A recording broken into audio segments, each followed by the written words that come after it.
Myself Huzafa Azam, and here's the topic of presentation HFI hereditary fructose intolerance।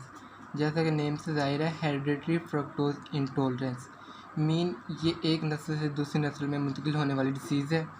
HFI hereditary fructose intolerance सिर्फ HFI के name तक ही महदूद नहीं है, इसे हम fructose 1 phosphate aldose deficiency disease भी कह सकते हैं, एल्डोज डेफिशिएंसी डिसीज़ भी कह सकते हैं and aldose B deficiency disease भी कह सकते हैं। अब आते हैं हम इसकी डिफ़ाइन की तरफ। HFI hereditary fructose intolerance is a metabolic disease caused by the absence of an enzyme aldose called aldose B enzyme। Actually जो एल्डोज बी एंजाइम है वो vitamin B12 and vitamin B9 दोनों हो सकते हैं, दोनों में से एक भी हो सकता है। ये दोनों वे एल्डोज एंजाइम्स हैं।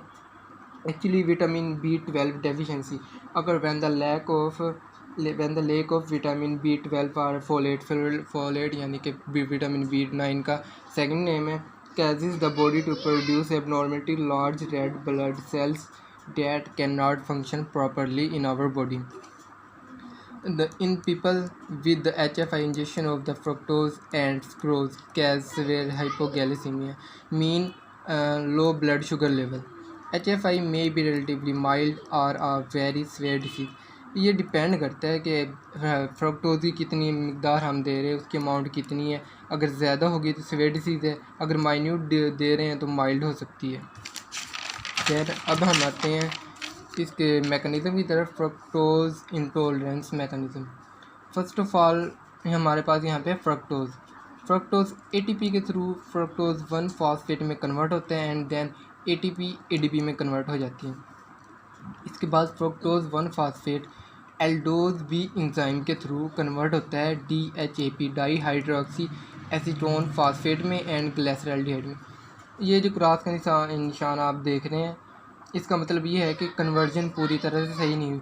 एल्डोज बी एंजाइम की डेफिशिएंसी की वजह से ये प्रोडक्ट डेफिशिएंट बना, अपना फंक्शन सही तरह से प्रॉपर नहीं कर सका एंड देन फिर इससे ये प्रोडक्ट बना DHAP and G3P glyceraldehyde 3 phosphate and इससे एक पायरुवेट प्रोडक्ट बना। देन ये कन्वर्ट हुआ, ये कन्वर्जन भी इनकम्प्लीट है यानी कि पूरी तरह से सही नहीं हुई। क्रॉस का निशान आप लोगों को नज़र आ रहा है। डेफिशिएंट प्रोडक्ट बना है एल्डोज बी एंजाइम की डेफिशिएंसी की वजह से।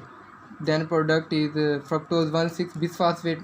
देन ये कन्वर्ट हुआ ग्लूकोज 6 फॉस्फेट में एंड ग्लूकोज 6 फॉस्फेट ने स्ट्रॉन्ग नहीं था, वीक था, इस वजह से ये डेफिशिएंट प्रोडक्ट बना। सेकंड ये कि allosteric inhibition of fructose 1,6 phosphate. Actually allosteric. अब हम आते हैं इसके काजेज़ की तरफ। HFI हेरिडिटरी फ्रक्टोज इंटॉलरेंस, जैसे कि हम जानते हैं हेरिडिटरी मीन यानी कि एक नस्ल दूसरी नस्ल मुंतकिल हो सकता है। देन हेरिडिटरी मीन ये जीन में म्यूटेशन की वजह से डिसीज़ हो यानी कि आकर होती है। HFI is caused by the alternation in the LDOB gene। LDOB gene provides instructions for making an enzyme called aldose B enzyme।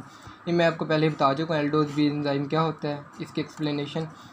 This enzyme primarily found in the liver and is involved in the breakdown of fructose into the energy। Actually होता क्या है, एल्डोब gene है, एल्डोब gene में mutation हुई, उस mutation की वजह से जो एल्डोज एंजाइम बनना था उसके फंक्शन में गड़बड़ हुई यानी कि इसका फंक्शन रिड्यूस हो गई, रिड्यूसनेस आ गई।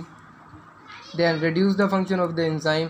देन जब जीन की पेयरिंग होनी थी, अगर ये सही होता तो अगर जब अब रिडक्शन हो रही है देन इम्पेयरिंग हुई जीन की इम्पेयरिंग हुई, जीन अलग हुई, देन फ्रक्टोज कैटाबॉलिज्म हुई।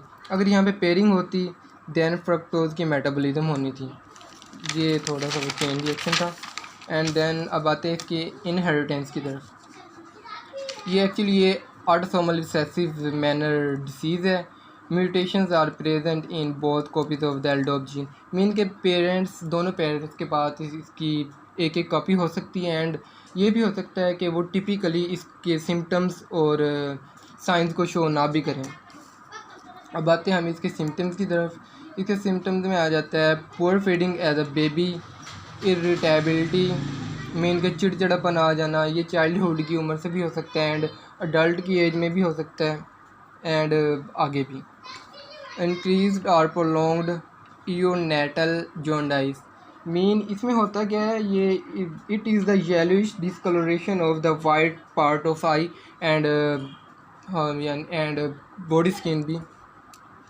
वोमिटिंग आपको पता है, कन्वर्जन का भी पता है, एंड एक्सेसिव स्लीपिंग भी इसकी सिम्टम्स में आ जाती है। Then intolerance of the fruit, ये भी आप लोगों को पता ही है। देन इसके ट्रीटमेंट में सिंपल सी बात है, complete elimination of the fructose and sucrose from the diet से सक्रोज एंड फ्रक्टोज की कंप्लीट एलिमिनेशन की जाए तो वो रिकवर हो सकता है बंदा, अदरवाइज़ नहीं तो ये सिवियर भी हो सकती है अगर इसी तरह इसकी डोज दी जाती रही। So that's the topic, that's it.